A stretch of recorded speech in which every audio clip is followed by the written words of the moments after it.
이제 에스라의 주도하에 유대 백성들은 여러 가지 어려움들을 이겨내고 제2차 포로 귀환을 하게 되는데요.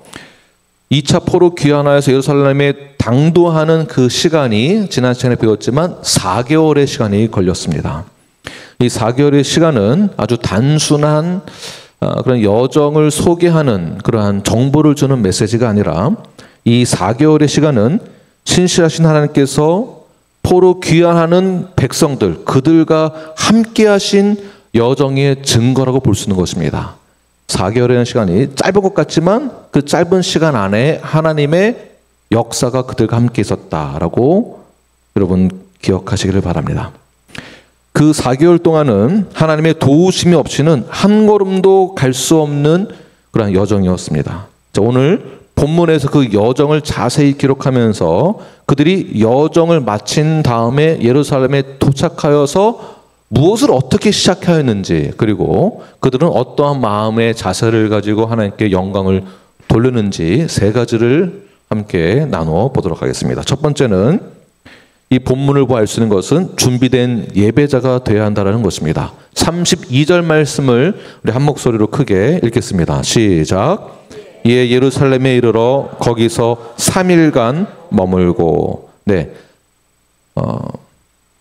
바사, 오늘날의 이제 페르시아이고요. 이제 이란입니다. 그러니까 이란에서부터 예루살렘까지의 거리가 약 1,500km가 되고요. 870마일 정도 됩니다. 그 거리를 몇 개월 걸렸다고요? 본문에는 안 나와 있지만 이제 학자들에 의하면 4개월 걸렸다라고 말을 하고 있습니다. 다시 말해서 하루에 약 12.5km 정도, 그러니까 12km라고 하고 약 한 7마일 정도를 이제 하루하루 해서 4개월 만에 도착하게 됩니다.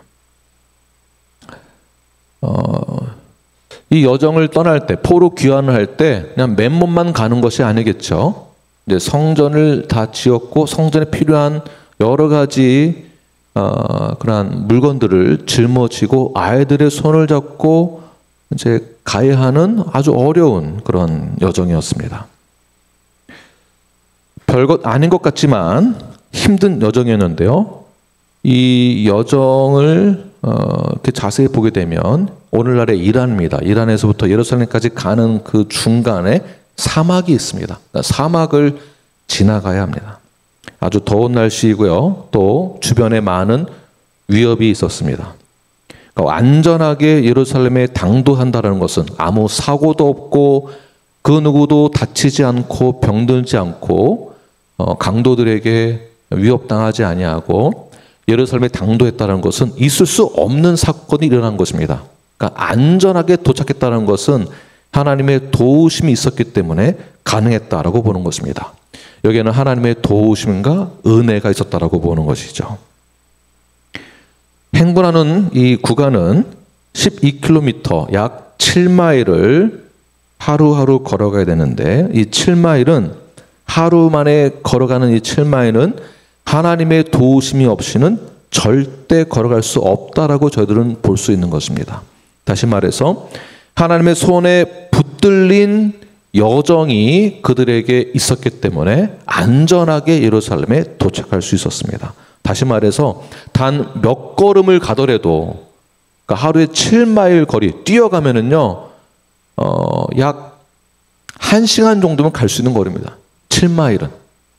그런데 그 사막에 무거운 짐을 지고 아이들과 함께 걸어간다는 것은 하나님의 손이 없이는 절대 갈 수 없다라고 보는 것이고, 이것을 우리의 신앙의 여정으로 본다면 우리가 신앙생활을 하는 그 모든 순간순간이 별것 아닌 것 같지만 하나님의 섭리가 아니면 하나님의 손 없이는 도저히 이 인생을 살아갈 수 없다라고 보는 것이죠. 자, 우리에게는 24시간의 시간이 주어졌습니다. 그리고 자는 시간 빼고 나머지 일과 시간들을 다 16시간이라고 본다면 16시간 동안 우리는 성화를 이루어가는 하루라고 보는 것입니다. 자, 그렇다면 16시간 동안 성화를 이루어 나아가는 그 거리는 여러분들 얼마큼 걸어갈 수 있습니까? 몇 마일을 걸어갈 수 있을까요? 우리가 하루를 살아갈 때 성화를 이루어 나가는 것인데 그 하루 16시간 동안 우리는 무엇을 합니까? 일상적인 생활도 해야 되고 밥도 먹어야 되고 장도 봐야 되고 취미 생활도 해야 되고 누구는 골프, 누구는 낚시, 누구는 드라마도 봐야 되고 가정에서는 부모들은 아이들을 돌봐야 되고 놀아줘야 되고 일도 해야 되고 경제 생활도 해야 되고 사업도 해야 되고 그러면서 또 성화를 이루어 나가는 것이죠. 삶의 무거운 짐을 저들 지고 있습니다. 이 세상 살아가는 이 길이, 이 여정이 사막과 같은 그러한 전쟁과 같은 그러한 상황 속에서 하루하루를 이겨내고 있습니다.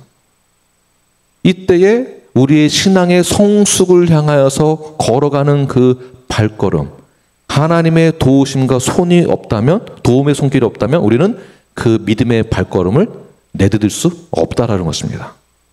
자, 이때 신앙의 성숙을 향하여 나가는 그 성화 여정 가운데 여러분들은 하루에 몇 발자국, 얼마큼 걸어갈 수 있습니까? 얼마나 걸어갈 수 있습니까? 이 바쁜 일상 속에서 우리는 성화를 이루기 위해 내 믿음의 발걸음을 내딛는 것이 결코 쉽지가 않습니다. 그러한 차원에서 하루에 7마일을 걸어갔다는 것은 하나님의 도우심이 없으면 절대 불가능한 사건이라 볼 수 있는 것이죠. 우리에게 적용해 본다면 하루에 16시간 동안 하나님 앞에 드리는 시간은 여러분들은 얼마나 되십니까? 말씀 묵상하는 시간, 기도하는 시간, 이웃을 섬기는 시간, 또는 나 자신을 돌아보아 회개하는 시간, 과연 얼마나 되며 얼마나 믿음의 발걸음을 내딛고 있습니까? 그들은 7마일을 걸어갔지만 어쩌면 우리는 0.7마일도 걷지 못하는 것 같기도 합니다. 이스라엘 백성들은 7마일을 걸어가면서 예루살렘에 당도하게 되었습니다. 그리고 예배 자리에 서게 됩니다. 하나님께 영광을 돌리는 그 자리에 서게 됩니다. 에스라 8장 31절 말씀을 함께 읽겠습니다. 시작. 우리 하나님의 손이 우리를 도우사 대적과 길에 매복한 자의 손에서 건지신지라. 아멘. 포로, 이제 2차 포로 귀환하면서 매복한 강도들이 있었는데 그 사막에서도 그 어떠한 방해 없이 하나님의 도우심으로 안전하게 도착했다는 것을 의미하고 있는 것이죠.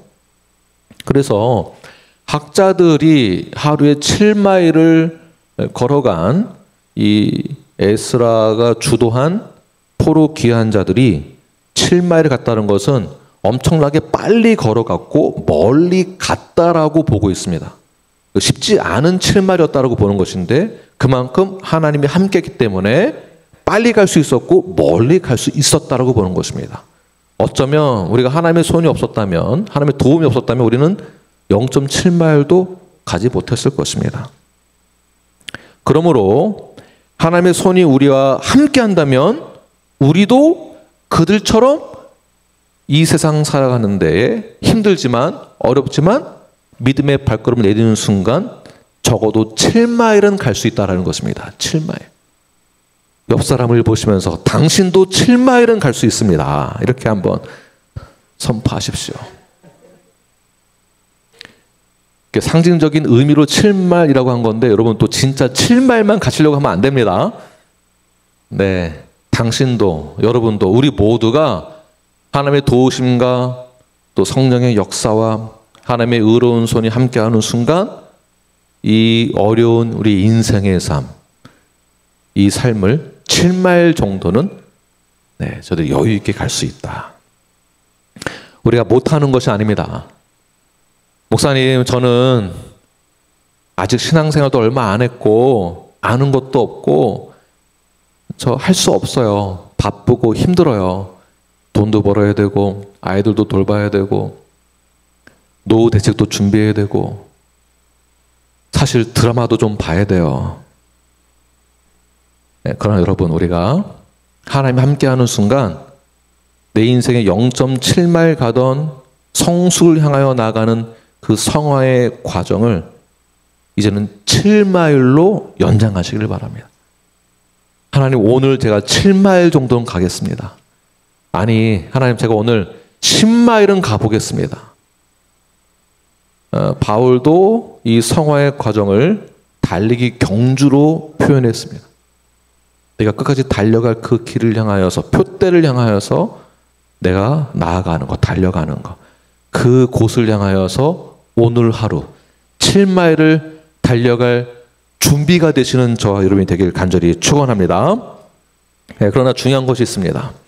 하나님이 함께 하시면 우리도 걸어갈 수 있는데 무조건 속도와 방향이, 그러니까 가는 게 중요하지만 더 중요한 것은 속도이고요. 속도보다 더 중요한 것은 무엇일까요? 방향입니다. 방향. 내가 어디로 가느냐. 방향이 더 중요합니다. 방향이 더 중요하지만 더 나아가서 또 뭐가 중요할까요? 그 걸음을, 그 믿음의 걸음을, 성화의 과정을 내가 누구와 함께 하는가, 이것이 굉장히 중요합니다. 수평적으로는 믿음의 공동체인 우리 성도들과 함께, 교회가 함께 그 신앙의 여정을 함께 걸어가는 것이고요. 수직적으로는 누구와 함께 하는 것일까요? 하나님이 우리의 걸음을 한 걸음 한 걸음 옮겨주시는 그 믿음을 가지고 나아가는 것이 가장 중요한 것입니다. 다시 말해서 단 몇 걸음을 가더라도 하나님의 손이 없으면, 하나님의 도움의 손길이 없다면 나는 갈 수 없습니다 라는 이러한 고백을 할 수 있는 저와 여러분이 되길 바랍니다. 나는 주님이 아니면 아무것도 할 수 없습니다. 주님이 나와 함께 하지 않으면 나는 이 발걸음을 옮길 수 없습니다. 이 고백이 여러분의 신앙 고백이 되길 바랍니다. 우리 눈앞에 신앙 고백이 되길 간절히 축원합니다. 하나님의 손이 함께 하시면 광야 같은 인생도 예루살렘으로 인도함 받았듯이 쓰라린 이 인생 가운데에도, 좌절 가운데 있는 우리의 인생 가운데에도 하나님의 손이 함께 하신다면 우리는 하나님의 그 나라, 표대를 향해 나가는 그 길까지 우리는 안전하게 당도하게 될 줄 믿으시는 저와 여러분이 되길 간절히 축원합니다. 아멘. 네. 그렇게 해서 이들이 안전하게 예루살렘에 도착하게 되었습니다. 도착하여서 그들이 예배의 자리, 그리고 하나님께 영광 돌리는 자리에 서게 되는데 그 전에 이들이 한 것이 있습니다. 도착하자마자 그들이 무엇을 했을까요? 오늘 본문 다시 한번 보시면 3일 동안 그냥 머물러 있게 됩니다. 다시 말해서 3일 동안 안식을 취했다라는 것이에요. 자, 사막을 4개월 동안 지나 도착하자마자 예배 먼저 드린 것이 아니고 도착하자마자 축제를 벌인 것이 아니라 무엇을 했다고요? 3일 동안 쉬었다. 자, 3일 동안 머물렀다, 쉬었다라는 것은 이 단순한 휴식을 말하는 것이 아닙니다.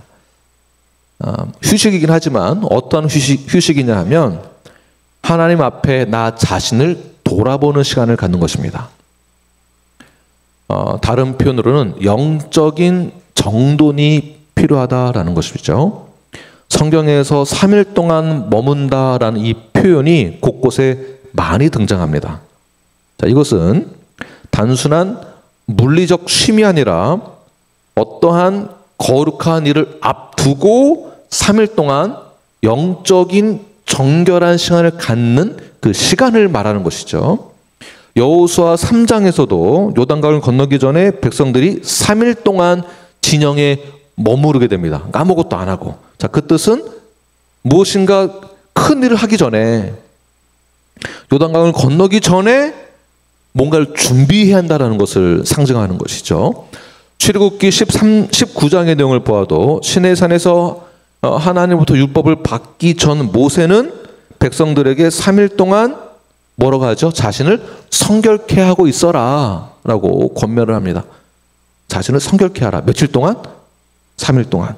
에스더 4장에서도 민족의 운명을 결정짓는 중요한 그 시간 앞에서 에스더는 온 백성과 함께 3일 동안 금식하며 기도하게 됩니다. 그러니까 3일 동안 그냥 쉬어라가 아니라 정결한 그 시간, 내가 무엇을 해야 하는지 나를 돌아보는 시간을 갖고 정결한 시간을 가져라. 다시 말해서 3일은 하나님 앞에서 나 자신을 돌아보고 정돈하는 시간을 가져야 한다라는 뜻이죠. 내 마음을 비우고 내 생각을 비우고 하나님의 뜻을 받아서 새롭게 하실 영적인 놀라운 그 은혜의 자리에 내가 어떻게 가야 하는지 영적인 재정비를 하는 시간을 가져라. 며칠 동안? 3일 동안. 자, 우리의 일상적인 그 삶, 굉장히 바쁜 시간입니다. 아침에 일어나서 일 가야 되고 사업해야 되고 준비해야 되고 기타 등등 이 시간대로 돌아가는 쫓기는 시간 속에서 살아가고 있습니다. 그러나 하나님의 일을 하기 전에 며칠 동안? 3일 동안 멈춰 쉬되 무엇을 해라?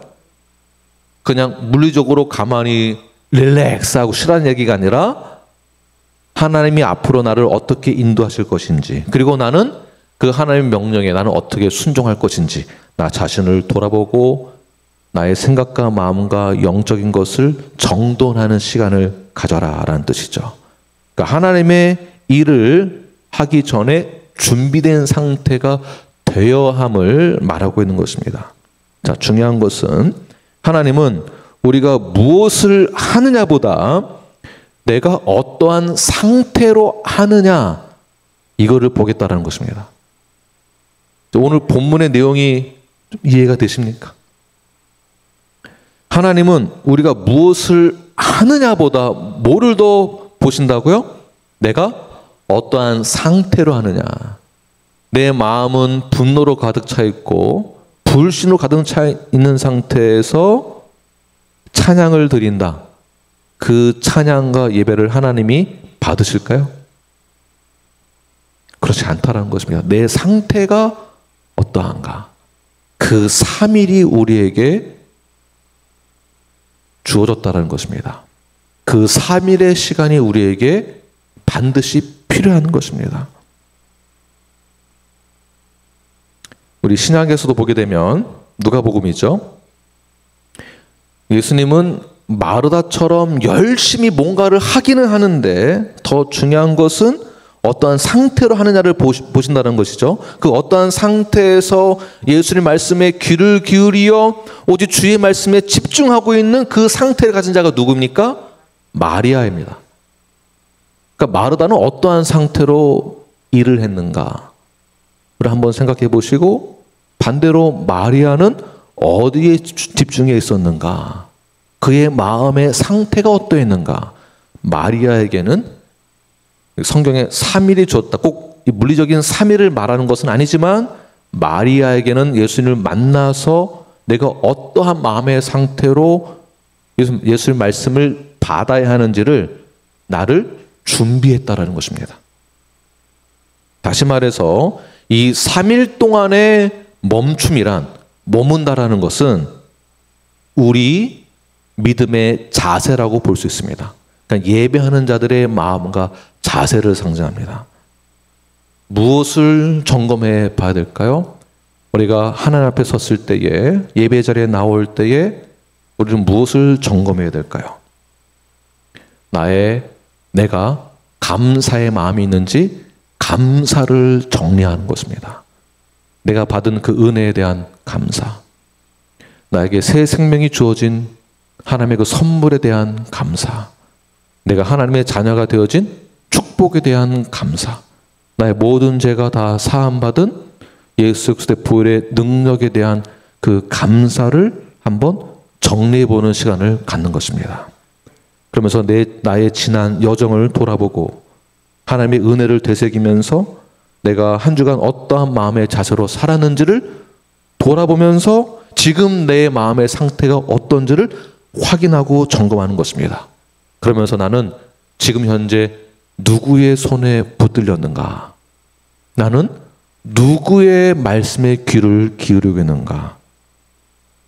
그 내 마음을 점검해 보는 것입니다. 사랑하는 뉴라이프 여러분, 우리가 신앙생활 한다고 또 이 세상 살아간다고 하면서 너무 분주하게 살아가고 있습니다. 할 일은 많고 처리될 일들도 많고 앞으로 계획해서 준비될 것도 많이 있습니다. 그러다 보니 할 일이 너무 많아서 마음이 조급하고, 그러다 보니 세상의 일에 시간을 뺏기면서 가장 중요한 하나님의 말씀에 순종하는 일에는, 감사의 일에는, 서로 사랑하는 그 일에는 머뭇거리는 일들이 얼마나 많이 있습니까? 점점 설교 시간이 줄어야 된다고, 짧아야 된다고 강조하는 분들이 계십니다. 목사님 30분 깁니다. 27분으로 해 주십시오. 휴스턴의 우리 지역교회에서는, 지역교회 한 교회에서는 설교 시간이 19분에 끝납니다. 19분 만에 끝납니다. 찬양은 25분, 광고는 5분인데 설교 시간은 19분. 도저히 20분 이상을 못 듣겠는 거죠. 왜 그럴까요? 나를 돌아보는 3일의 시간이 없었기 때문에 그렇다는 겁니다. 무엇이 더 길어져야 되고 무엇이 더 짧아져야 될까요? 무엇이 더 우선순위에 서야 하는 것일까요? 내가 피곤하다라는 그 이유로 성경의 힘을 우리는 그냥 뛰어넘습니다. 건너뜁니다. 바쁘다라는 이유로 기도 시간이 짧아집니다. 복잡한 일이 많다라는 그 이유로 예배를 건너뜁니다. 그러나 하나님은 오늘 우리에게 말씀하십니다. 잠시 멈춰라. 3일 동안 쉬어라. 그 시간 너를 돌아봐라. 내가 너와 여전히 함께하고 있다. 그 3일 여러분들이 취하시기를 바랍니다. 그 바쁜 시간에 하나님을 향하여서 발걸음을 멈춰 서서 하나님을 의지하는 시간을 돌이켜 보아 모든 것을 주께 영광 돌리며 예배하는 자리에 선다면 하나님께서는 다시 여러분에게 믿음의 발걸음을 내딜 수 있는 새 힘을 허락하실 것입니다. 그 믿음을 가지고 나가시는 저와 여러분이 되기를 간절히 축원합니다. 자, 이제 우리 교회가 가야 할 비전을 가지고 있습니다. 건강한 교회 우리 3대 비전이다로 간다면 영혼 구원과 제자 삼는 일들과 가르쳐 지키게 하는 사역들이 있습니다. 자, 그러기 위해서는 이 사역을 하기 위해서 내일서부터 시작되어지는 우리 여름 캠프와 VBS가 있습니다. 그러니까 할 일이 이렇게 있다는 것이죠. 바쁘다라는 것 때문에, 할 일이 많다는 것 때문에, 사역이 많다는 것 때문에 바쁘게 움직이는 것뿐만이 아니라 잠시 멈춰서서 우리는 무엇을 점검해야 될까요? 자, 이제 앞으로 후반기서부터는 9월부터는 한글학교가 시작됩니다. 9월 토요일부터 한글학교 시작되어지고요. 9월부터는 또한 리더십 훈련이 시작되어지고 10월부터는 건강교육 컨퍼런스가 한 달 동안 진행되어지고 11월부터는 HCN 목회자 컨퍼런스가 시작되어집니다. 이때 우리는 무엇을 점검해야 될까요? 그리고 내년 1월부터는 이제 드디어 교회 건축이 시작되어집니다. 이 시간 무엇이 가장 중요할까요? 하나님 오늘 저에게 주신 말씀 같아요. 제가 아무래도 담임 목사로서 책임을 지고 있다 보니까 머릿속이 복잡합니다. 어떻게 해야 되나? 건축하는 규모는 크고 운영도 해야 되고 기타 등등 일이 많은데 어떻게 해야 되나?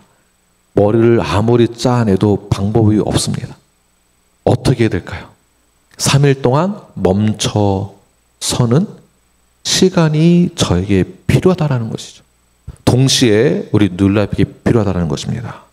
이제 전 교인이 마음을 모아서 3일의 준비 시간이 필요합니다. 사역이 진행되기 전에 함께 기도하는 자리에 여러분 참여하십시오. 그 시간이 바로 3일입니다. 이제 내년 1월부터는 건축도 들어가야 되고 이제 후반기서부터는 사역이 쭉 있습니다. 얼마나 일이 많습니까? 가정일도 해야 되고 내 개인 일도 해야 되고 교회 사역도 해야 되고 봉사도 해야 되고 그러나 가장 중요한 것 이런 모든 사역이 시작되기 전에 우리 모두가 함께 기도의 자리에 참여하는 것이 우리에게 주어진 3일입니다. 우리 모두가 함께 기도의 자리, 말씀의 자리, 예배의 자리에 참여하시는 건강한 뉴라이프 교회가 되길 간절히 축원합니다. 아멘 하신 분들은 이번 주 토요일서부터 아침 7시 반 예배 기도의 자리에 참여하시는 걸로 그렇게 제가 알겠습니다. 네, 아멘. 그리고 성경의 힘, 그러니까 저희가 성경의 힘이라고 해서 이제 8월 첫 번째 주부터 시작되어지죠. 이제 잠깐 2주간 쉬고요. 성경의 힘, 성경을 읽고 매일매일 2장 또는 3장씩 읽고 우리가 읽은 것에 대한 질문에 답도 하고 묵상하고 나누는 시간들을 갖습니다. 이것을 돕기위해서 우리 목사님들이 돌아가면서 이제 설명도 해드리고 유튜브로 다 이제 전송해드리죠. 네. 성경의 힘에 전 교인이 참여하십시오. 네, 말씀을 듣고 말씀을 먹는 그 자리에 다 참여하십시오. 그 시간이 우리에게 주어진 3일입니다. 무언가 바쁜 상황 속에서 뭔가를 일처리를 빨리 하는 것만이 중요한 것이 아니고 말씀을 듣는 그 자리에 참여하는 것이 나의 생각을 정리할 수 있는 것이고요. 우선순위가 정해지게 되고요. 그때 하나님의 도움의 손길이 우리에게 주어지게 되는 것입니다. 9월부터 제자훈련, 리더십 훈련에 다 참여하십시오. 지금은 방학이라 조금 쉬시고 9월부터는 8월 중순부터는 다시 시작합니다. 참여하셔서 우리 말씀 듣는 자에 참여하시고 영혼 구원하는 그 자리, 사역의 현장에 참여하시는 저 여러분이 되길 간절히 축원합니다. 네, 이러한 준비된 예배자가 된다라는 것. 우리 제2차 포로 귀환한 자들이 도착하자마자 쉼을 통하여서 준비된 예배자로서 그들의 마음을 잘 정리하고 하나님의 말씀에 귀를 기울여 하나님의 도움의 손길을 구하는 그런 준비된 예배자가 되었습니다. 자, 그렇다면 두 번째는 어떠한 예배자가 되어야 되는가? 두 번째는 헌신된 예배자가 되는 것입니다. 옆 사람에게 선포하십시오. 당신은 헌신된 예배자입니다. 네, 33절부터 35절까지 우리 다 함께 큰 목소리로 읽겠습니다. 시작. 제사일에 우리 하나님의 성전에서 은과 금과 그릇을 달아서 제사장 우리의 아들 무레노스의 손에 넘기니 비느하스의 아들 엘르아살과 레위 사람 예수아의 아들 요사박과 빈누이의 아들 노아야다가 함께 있어 모든 것을 다 세고 달아보고 그 무게의 총량을 그때 기록하였느니라. 사로잡혔던 자의 자손과 곧 이방에서 돌아온 자들이 이스라엘의 하나님께 번제를 드렸는데 이스라엘 전체를 위한 숫송아지가 12마리요 또 순양이 96마리요 어린 양이 77마리요 또 속죄제의 순염소가 12마리니 모두 여호와께 드린 번제물이라. 네. 에스라와 백성들은 포로 해방된 후 4개월 동안의 여정을 마치고 예루살렘에 도착합니다. 그리고 3일 동안의 정돈된 시간을 갖고 가장 먼저 한 것은 무엇이냐면 하나님은 성전에 드릴 헌물을 가지고 제사를 드리면서 그다음 무엇을 했습니까? 번제를 드렸습니다. 번제. 자, 이 장면은 오늘날 우리가 가져야 될 예배자의 헌신된 자세입니다. 자, 이러한 자세는 신실한 사명이라고 봐야 되고요. 그러니까 헌신된 예배자의 자세가 사명이 되어야 된다는 것입니다. 그리고 이러한 사명을 가진 자를 전적인 헌신을 가진 자다라고 보는 것입니다. 자, 왜 그런지를 한번 제가 설명해 드리겠습니다. 자, 이들이 바사에서 4개월 동안 예루살렘에 복귀할 때 가지고 온 것이 있는데 무엇이 있습니까? 은과 성경 보세요. 제가 질문했으니까 이제 성경 보시면 됩니다. 자, 뭘 가져왔습니까? 은과 금과 그릇을 가지고 와서 하나님의 성전을 위해 어떻게 했습니까? 무게를 달아서 전달합니다. 그러니까 무게를 달았다. 자, 무엇을 가져갔다고요? 은, 금, 그릇. 그리고 어떻게 했습니까? 이 총 무게를 달았다. 모든 것을 은, 금, 그릇이 숫자를 다 센 거죠. 몇 개인지, 무게는 얼마인지. 그리고 기록까지 하게 됩니다. 자, 이것은 단순히 일 처리를 잘하기 위한 행정 절차에 대해서 소개하는 것이 아닙니다. 우리가 이렇게 잘하고 있지 보여주기 위한 게 아닌 것이에요. 뭐냐 하면 하나님 앞에서 우리가 준비된 예배자가 되었고 헌신된 예배자가 된다는 것은 모든 것 앞에, 그러니까 하나님 앞에 모든 것이 투명하고 정직하게 그 사명을 감당해야 한다라는 것을 말하고자 한다는 것입니다. 자, 하나님의 일은 그 일을 맡은 자들은 그냥 대충대충 하는 것이 아니라 책임 있고 신중하게 정확하게 감당해야 된다라는 것을 말하는 것이죠. 누가요? 헌신된 예배자들은 하나님께 맡은 것을 정직하고 신실하게 감당하는 것, 이것이 우리가 받은 사명입니다. 사명. 이 사명을 저와 여러분이 감당하는 것이에요. 아멘이십니까? 네. 그렇다면 어떻게 헌신하는 것인가? 정직하고 이 헌신이 우리에게 사명이 돼야 되고 성실해야 되는데, 이러한 정직함과 성실함의 어떤 그 볼륨 또는 퀀티티, 이것을 어떻게 정하기가 어렵습니다. 뭐 얼만큼 해야 될지를 모르지만 본문에서 아주 명확하게 말을 하고 있어요. 부담이 되는 내용일 수 있지만 그것은 부담이 아니라 우리가 가져야 될 거룩한 사명입니다. 자, 우리가 드려야 되는 그 헌신의 볼륨이, 그 질이, 양이 얼마나 돼야 되는가? 자, 그들이 어떠한 제사를 드렸다고 말하고 있습니까? 성경 보시면 무슨 제? 번제를 드렸다라고 말씀하고 있습니다. 자, 번제는 레위기 1장에서 자세히 설명하고 있는데요. 줄여서 제가 설명해 드리면, 번제라는 것은 전부를 태워서 드리는 것을 말하고 있는 것입니다. 모든 이 전부를 태워서 불살라서 연기까지 다 드리는 거예요. 신약에 가서는 이 표현을 이렇게 말하고 있습니다. 로마서 12장 1절을 보게 되면 함께 읽겠습니다. 시작. 너희 몸을 하나님이 기뻐하시는 거룩한 산 제물로 드리라. 여기 아멘이 잘 안 나오시죠? 내 몸을 거룩한 산 제물로 어떻게 드리라는 건가? 이걸 번제랑 연결을 지으면 모든 나의 전부를 어떻게 해요? 불살라 태워서 드리는 거예요. 얼만큼요? 모든 전부를.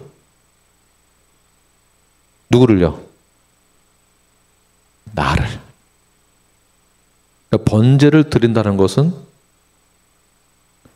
나를 산 제물로 전체를 드린다는 것입니다. 그렇다면 산 제물, 그러면 나를 제단에 놓고 죽여가지고 피 빼가지고 태워서 드리라는 얘기인가? 이걸 말하는 것일까요? 아니겠죠. 뭐를 말하고 있을까요? 나의 전부를 드리겠다고 했는데 여러분들은 어떠한 전부를 드리시겠습니까? 네, 나의 마음과 나의 영과 또 네, 맞습니다. 나의 전부를 드리되 나의 삶을 다 드린다는 표현이에요. 나의 삶을 드린다는 것은 무엇이 포함되어 있을까요? 나의 시간과 나의 재능과 나의 열정과 나의 아이디어와 나의 생각과 나의 모든 것을 다 드리는 것입니다. 다 드린다라고 할 때 여러분 전 재산을 팔아서 교회에 헌금하십시오 라고 말하는 목사가 있다면 이단입니다. 전부를 드리라고 해서 재산을 팔아서 헌금해라 이 얘기가 아닙니다.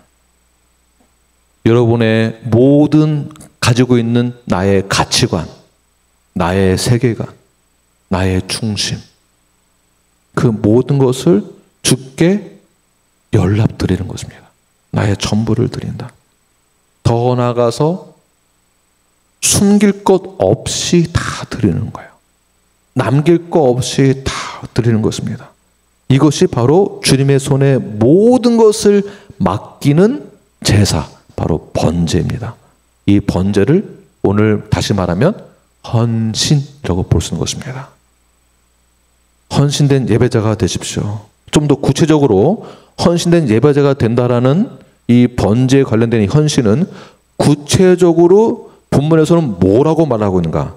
다시 35절부터의 내용들을 보게 되면 제물을 드리는데 그 제물의 수를 아주 구체적으로 이제 표현을 하고 있죠. 자, 숫송아지 몇 마리입니까? 숫송아지 몇 마리요? 네, 성경을 보시거나 여기도 제가 써놨습니다. 여기를 보시거나 몇 마리입니까? 12마리. 자, 숫송아지 12마리, 12. 뭐를 상징할까요? 12지파. 12지파면 뭐를 말하는 거냐면 모든 하나님의 자녀, 완전한 수, 모든 하나님의 백성을 다 말하는 것이에요. 다시 말해서 숫송아지 12마리를 드렸다라는 것은 온 이스라엘의 전체를 다 드렸다라는 것입니다. 온 이스라엘 전체가 함께 헌신적으로 예배를 드렸다라는 의미가 되는 것이죠. 자, 이 말은 결국 숫송아지 12마리라고 해서 12명만 모여서 예배를 드려라가 아니라 우리 모든 뉴라이프 성도들이 헌신적인 예배를 드리는 것을 말하는 것입니다. 자, 그 다음에 순양 몇 마리죠? 그 다음에 어린 양?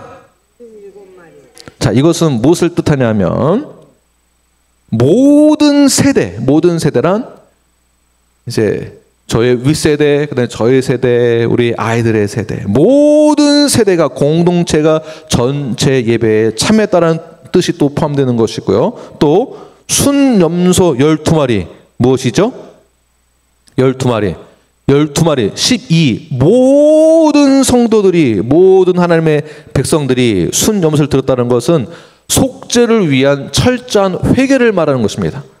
모든 성도들이 회개 자리에 참여하며 예배의 자리에 참여하며 그 모든 성도란 남녀노소 전부 다 모든 세대가 함께, 다시 말해서 모든 세대가 함께 헌신된 예배자가 되되 주일날 예배에 1시간 참여하는 것만으로 내 할 일 다 했다, 내가 예배할 거 다 했다가 아니라 결국 월요일서부터 주일까지 나의 모든 삶 전체를 드리는 것을 예배라고 하는 것입니다.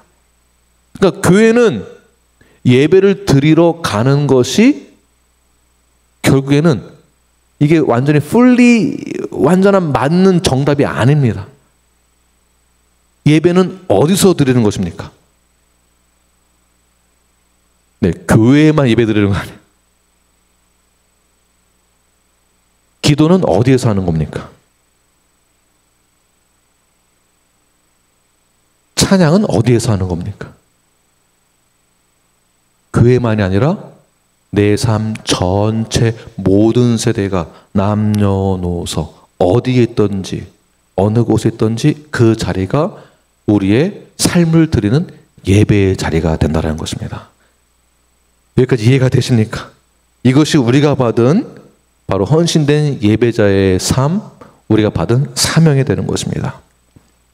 그러므로 예배가 주일에만 드려지는 이벤트가 돼서는 안 됩니다. 한동안 제가 이제 한국에 있을 때는 예배 사역을 했었지만 지금도 이제 그런 분위기가 아직 여전히 남아있는 것 같아요. 주일날 예배 한 번 잘 드리면 한 주간 어떻다? 주일 예배 한 번 승리하는, 잘 드리면 한 주간이 평안히 지나갈 수 있다. 주일날 예배 잘 드리면 하나님이 기뻐하신다. 그래서 목사의 역할과 교회 역할은 성도들이 주일날 예배를 기쁨과 감격 가운데 예배를 잘 드릴 수 있도록 아주 충성되게 예배를 잘 준비해서 예배에 어떤 큰 감격과 기쁨이 넘쳐나게 만드는 디자인, 워십 디자인, 그러한 사역이 한국에 한동안 유행이었었고 지금도 그러한 모습들이 많이 있습니다. 오늘 본문의 내용에 따른다면, 그렇다면 예배는 주일날만 드려진다는 것을 말하고 있는 것일까요? 아니죠. 번제, 나의 삶 전체, 헌신된 예배자란 나의 모든 삶을 내가 있는 삶의 영역에서 예배를 드리는 것을 말하는 것입니다. 나의 삶을 드리되 나의 신앙 고백을 주님께 선포하며 나의 삶으로, 나의 삶의 중심으로 예배를 드리되 선택적인 삶을 드리는 것이 아닙니다. 나의 전부를 드리는 거예요. 그래서 여러분, 일하시는 그 공간에서, 일하시는 그 장소에서도 그 자리가 예배가 되는 것입니다. 이해가 안 되시죠? 나는 일하고 있는데 어떻게 예배가 되는가? 일 자체가 예배입니다. 형식을 갖춘 것만 예배가 아니라 그 삶 자체가 예배가 되는 것입니다. 여러분, 사업을 하신다면 사업의 현장에서 예배가 되기 위해서는 사업장에 주어진 나의 역할에 대한 책임의식을 정직하게 하는 거예요. 다 달아서 드렸다고 했잖아요. 정직하게 다 재봤다는 것입니다. 나의 전부를 정직하게 그 사업에서 충성되게 맡겨진 일들을 감당하는 것입니다. 거짓 장부 쓰지 마시고, 거짓 세금 따로 돌리지 마시고 정직하게 하시는 거예요. 그리고 나에게, 우리 회사에 찾아오는 커스터머들에게 최고의 기쁨과 감격을 줄 수 있도록 이웃을 사랑하는 그 마음으로 그들을 대하는 것입니다. 그리고 그곳에서 내가 최선을 다해서 열심히 살아낼 때 그 현장이 바로 예배의 현장이 되는 것입니다. 그런 차원에서 세상의 일은 다 헛된 것이고 교회에 와서 하나님 일하는 것이 가장 영적인 것이다, 이러한 메시지는 잘못된 것입니다. 여러분이 맡겨진 그 삶, 여러분에게 주어진 그 일, 최선을 다해서 정직하고 최선을 다해서 성실하게 여러분의 삶 전체를 주님께 드리십시오. 그 현장이 바로 헌신된 예배자가 가져야 될 자세입니다. 숨길 것 없이, 남길 것 없이 주님의 손에 모든 것을 맡기는 번제의 그 제사를 드리시는 저와 여러분이 되길 간절히 축원합니다. 마지막 세 번째는 영향력 있는 예배자가 되는 것입니다. 여러 사람에게 선포하겠습니다. 영향력 있는 예배자가 되십시오. 36절 말씀을 함께 읽겠습니다. 시작. 우리가 또 왕의 조서를 왕의 총독들과 유브라데 강 건너편 총독들에게 넘겨주매 그들이 백성과 하나님의 성전을 도왔느니라. 자, 에스라 귀한 자들이 드디어 예루살렘에 도착하여서 준비된 예배자로, 헌신된 예배자로 자신의 모든 것을 불살라 드리게 됩니다. 그리고 이제 이어서 예배에 대한 그 열매를 세상 속에서 드러나게 되는데요. 36절 말씀 다시 보게 되면 왕의 조서를 지역 총독들에게 전달한다.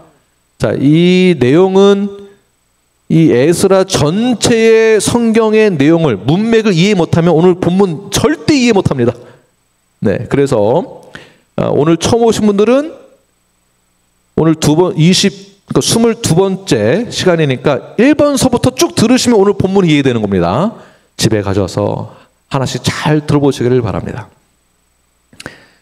자, 이제 36절 보게 되면 다시 왕의 조서를 지역 총독들에게 전달했는데 누가 전달했다는 뜻일까요? 지금까지, 네? 누가요? 네, 그 무리인데, 그래서 무리의 대표가 있을 거잖아요. 에스라가 왕의 조서를 그 지역에 있는 총독들에게 전해줍니다. 그렇다면 이 조서가 무엇인가? 이 조서를 먼저 받은 총독들은 조서 내용을 딱 보더니 그렇구나. 나는 이방인이지만 하나님의 성전을 짓는 일에 나도 이 조서에 의하여서 도와야 되겠다라고 결정을 내리고 하나님의 성전을 짓는 일에 이들이 다 도와주게 됩니다. 그렇다면 그 조서의 내용이 무엇인가? 자, 이미 우리는 에스라 7장에서 그 조서의 내용이 무엇인지를 배웠습니다. 어떤 내용이 있을까요? 7장 12절부터 쭉 보게 되면 포로 귀환을 바사 왕이, 즉 이란 왕이, 아닥사스다 왕이죠. 아닥사스다 왕이 귀환하도록 허가합니다. 허가해주고 신변을 보장해주죠. 그러면서 아닥사스다 왕이 무엇을 제공해 줍니까? 야, 너희들 성전 지을 수 있도록 나의 보물 창고를 열어줄게. 마음대로 써. 누구한테요? 에스라 보고 마음대로 쓰라고. 그리고 세금 면제도 해주고, 그리고 그곳에 가서 이 모든 일들을 처리할 수 있도록 사법권을 내가 너에게 줄게. 그래서 행정권, 사법권, 재무, 재정 모든 권한을 왕이 에스라에게 다 줬다라는 거예요. 무엇을 위해서? 하나님의 성전을 세우고 가르치는 일들에 있어서 문제없이 모든 지원을 이방 나라 왕이 다 해주었다라는 것입니다.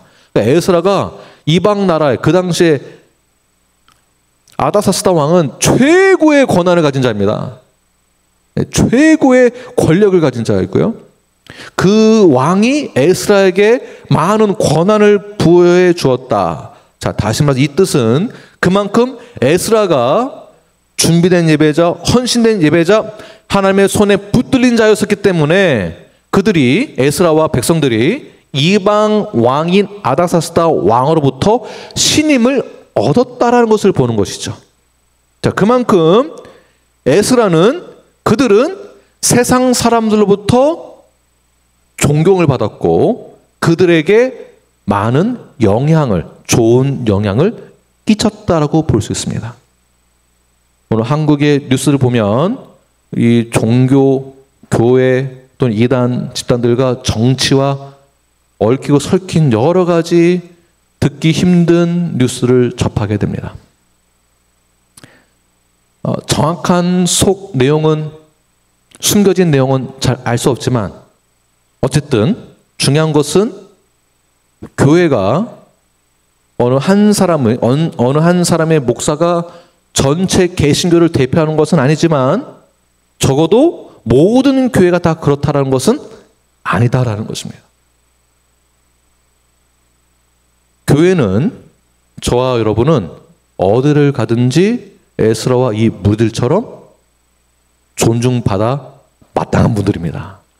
그리고 여러분들은 그들에게 영향을 끼칠 수 있는, 선한 영향력을 끼칠 수 있는 하나님의 자녀들입니다. 그렇게 우리가 우리의 삶을 헌신된 삶으로 살아갔을 때에 이방 나라 사람도, 왕도 그들을 도하듯이 세상에서도 교회를 볼 때 꼭 어떠한 소수들만 보고 비판적으로 비난하는 것이 아니라 건강한 교회를 보고, 뉴라이프를 보고, 여러분들을 보고, 아, 하나님 살아계시구나. 나도 당신들이 하는 그 일을 돕겠습니다. 당신들의 모든 삶을 보아 나도 본을 받고 따르겠습니다. 라는 오늘 본문 같은 그러한 내용이 여러분의 삶 가운데서 일어나길 간절히 축원합니다. 그러기 위해서는 우리도 정직하고 신실한 신앙인으로서 이 세상을 살아가야 됩니다. 신뢰를 받는 성도가 되어야만 합니다. 여러분은 스스로 내가 신뢰받는 사람인가, 내가 이웃 사람들로부터 내가 신뢰받는 사람인가, 나 자신에게 질문해 보시고 한번 답변해 보십시오. 그 신뢰로 복음의 문이 열려지고 있는가?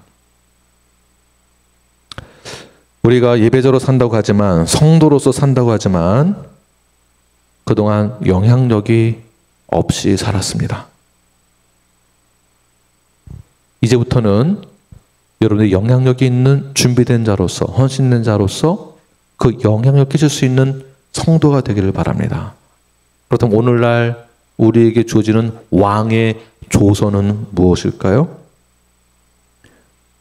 우리가 선한 일을 행함으로, 우리가 정직하게 예배자의 삶을 삶으로 주변의 사람들의 마음이 열리게 되는 것이 오늘날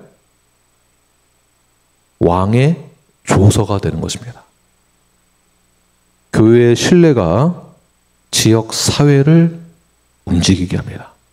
그런 차원에서 저희 교회가 조금씩 커뮤니티 사역을 그래서 하려고 하는 것입니다. 나만 잘 살기 위해서, 우리만 잘 살기 위해서, 우리만 복받기 위해서 신앙생활하는 것이 아니라 우리가 받은 그 사명, 작은 예수가 되어 그들에게도 우리 성도로서의 신뢰감을 쌓아 복음의 문이 열릴 수 있도록, 구원의 문이 열릴 수 있도록 여러분이 그 구원의 통로가 되어야만 하는 것입니다. 교회는 세상으로부터 존경을 받아야 되고요. 그리고 세상에 영향력을 미치는 교회가 되어야만 합니다. 내일부터 시작되는 우리 여름 캠프와 VBS, 한글학교와 우리 리더십 트레이닝과 건강교회 컨퍼런스와 우리 HCN 목회자 컨퍼런스와 내년부터 시작되는 교회 건축이 우리만 잘 살기 위해서 하는 이벤트가 아니라 이 땅 가운데 복음을 전할 수 있는 통로로 쓰임받는 거룩한 예배자, 헌신된 예배자, 준비된 예배자, 그러한 예배자로 거룩하게 쓰임받는 여러분 성도가 되기를 간절히 축원합니다. 아멘. 기도하겠습니다.